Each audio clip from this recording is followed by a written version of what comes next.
Tendance. Tendance. Bonjour, aujourd'hui on parle d'un sujet spécial femme, un peu tabou, avec la coupe. La voici. La coupelle menstruelle, appelée aussi la cup, est une protection hygiénique réutilisable, alternative au tampon périodique et à la serviette hygiénique. Sur le papier, ça a l'air génial. Et j'ai voulu mener ma petite enquête pour savoir si ce moyen de protection et d'hygiène féminine était si exemplaire que ça. On va donc voir les avantages et les inconvénients de la coupe menstruelle.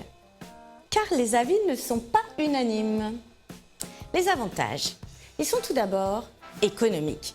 Une coupe menstruelle coûte environ 15 € et elle dure des années. Vous économiserez donc des centaines d'euros par rapport aux tampons et aux serviettes hygiéniques. C'est indéniable.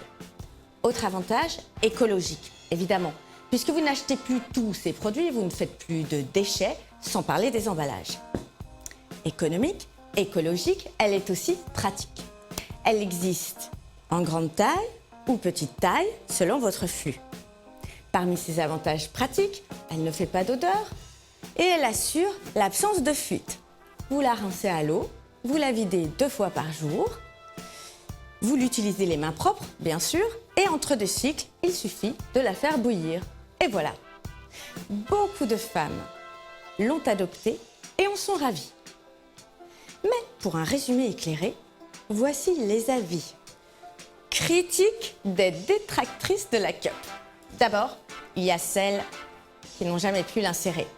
Il semble que pour certaines, ce soit aussi facile à mettre qu'un tampon, alors que pour d'autres, c'est un calvaire, malgré les méthodes de pliage proposées sur Internet. En voilà un, par exemple. Ouf. Personnellement, je n'y suis jamais arrivée. Grande taille, et ça, c'est le modèle petite taille. Et on voit bien la différence de circonférence avec un tampon. Le tampon, c'est visible, c'est à peu près de la taille d'une pièce de 1 centime. Donc, c'est pas plus large qu'un doigt, alors que la cup, même en la pliant, elle a quand même une circonférence plus importante. C'est pour ça que c'est très difficile à insérer. Pour certaines, en tout cas. Pour celles qui ont surmonté le problème de l'insertion, plus ou moins facilement d'ailleurs, d'après les témoignages, il n'y a pas que des consommatrices conquises pour autant. Voici quelques avis de quelques femmes peu convaincues rapportés sur divers sites internet.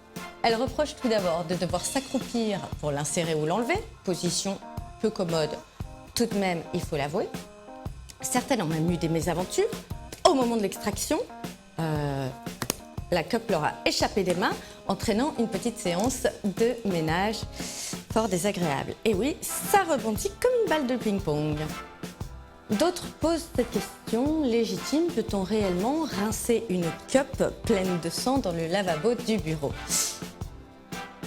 Bref, je vous ai donné différents avis et regards sur cette fameuse coupe menstruelle qui avait suscité ma curiosité. En conclusion, vous ne pouvez vous faire votre propre avis qu'en l'essayant.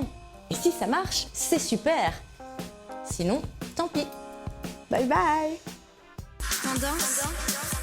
Tendance.